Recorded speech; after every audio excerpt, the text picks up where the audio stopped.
On passe au sport sur RCF avec les résultats. RCF. Branchez-vous sur l'essentiel.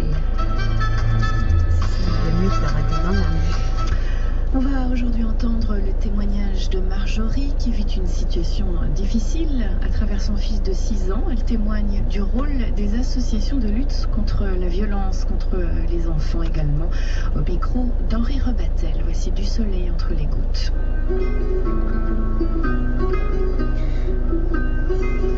J'espère que ça va bien donner. Ça va donner.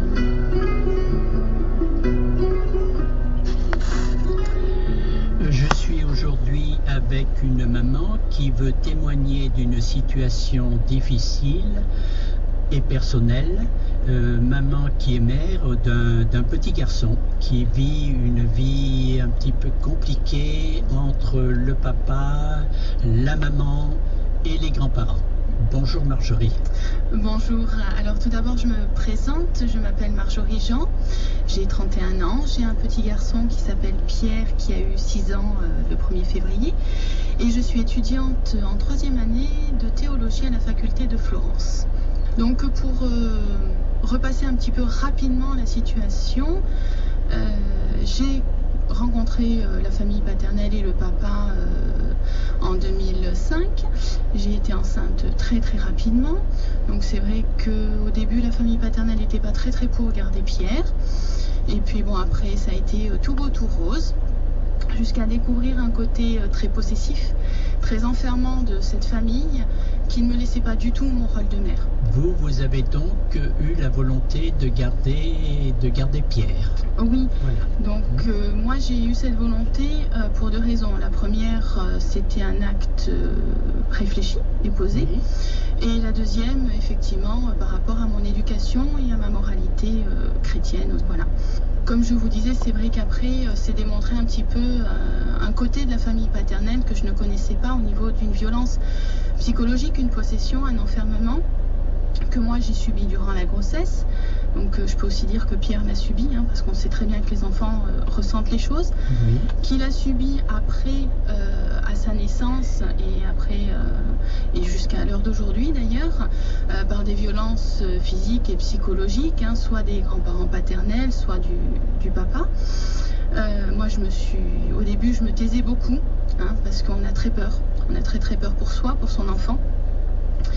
Et puis j'ai quitté sur conseil de mon avocat suite à un événement un petit peu difficile où j'ai cru ne pas revoir mon fils en mars 2007. Le papa et le grand-père avaient pris Pierre et je ne savais pas si j'allais le revoir, donc mon avocat m'a conseillé de quitter le domicile conjugal. Il avait saisi le juge des affaires familiales qui après m'a donné la résidence.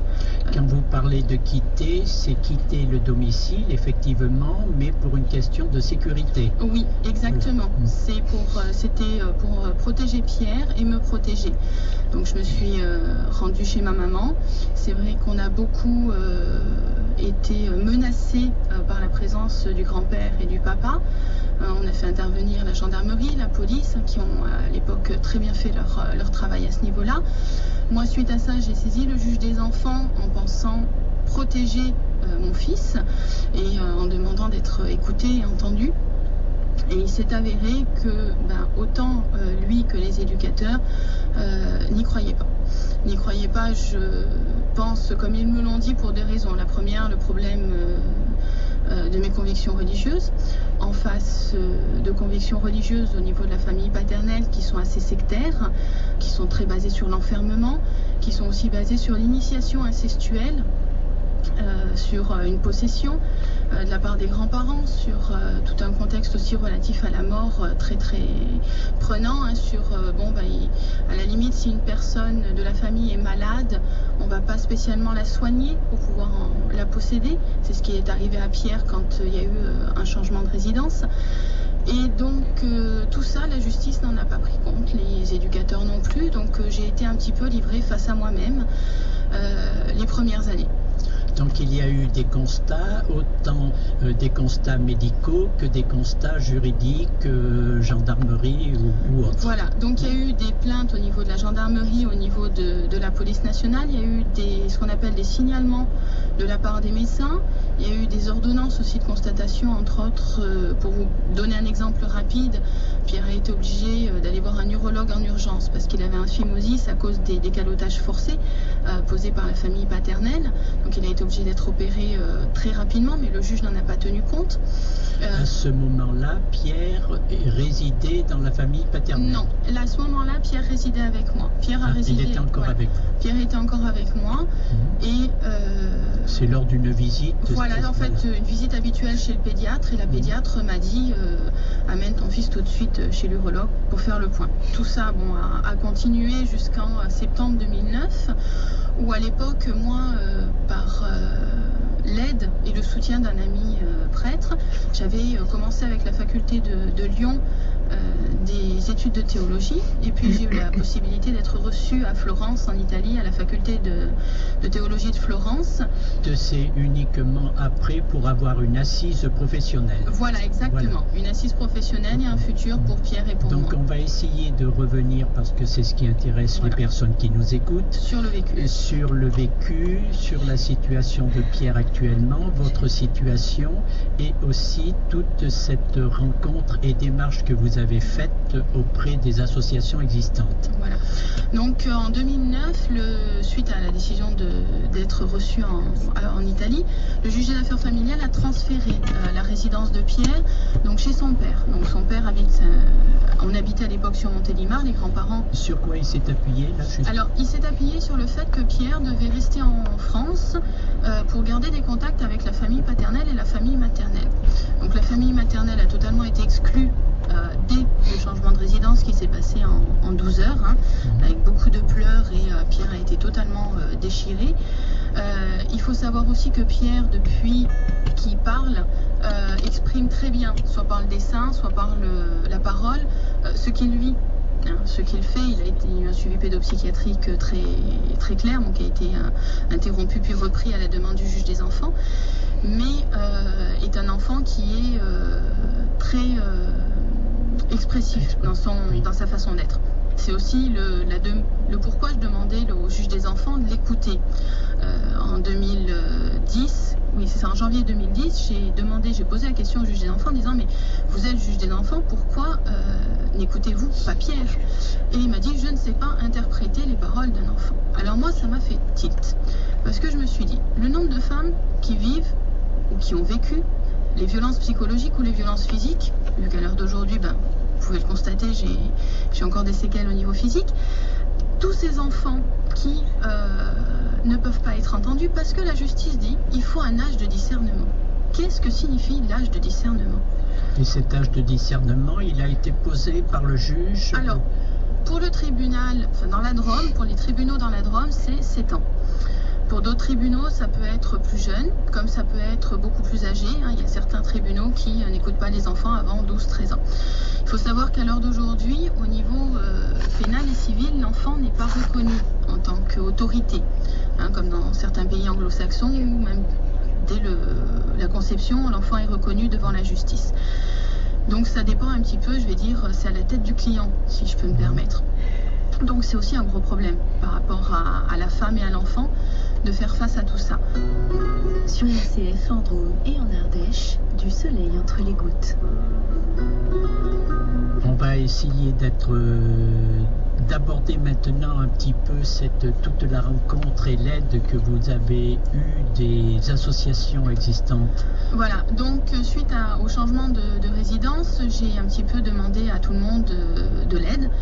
Et au début, j'ai écrit aux associations. Donc, entre autres, j'ai été aidée et soutenue par Enfance Majuscule sur Valence, dont je remercie la présidente parce que même encore à l'heure d'aujourd'hui, son soutien m'est très cher, et même pour tous les enfants. Enfance et Partage sur Paris, parce qu'il faut savoir que l'association Enfance et Partage n'a pas de poste automatiquement dans tous les départements ou toutes les régions, donc c'est un petit peu difficile. Mais c'est vrai qu'ils ont eu une grosse écoute sur Paris.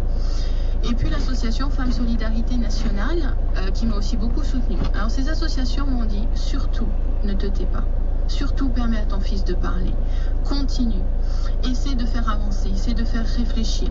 Effectivement, fais attention à la justice, parce que le problème c'est que si tu leur donnes trop, ils vont pas automatiquement t'écouter ou ils vont laisser passer de côté.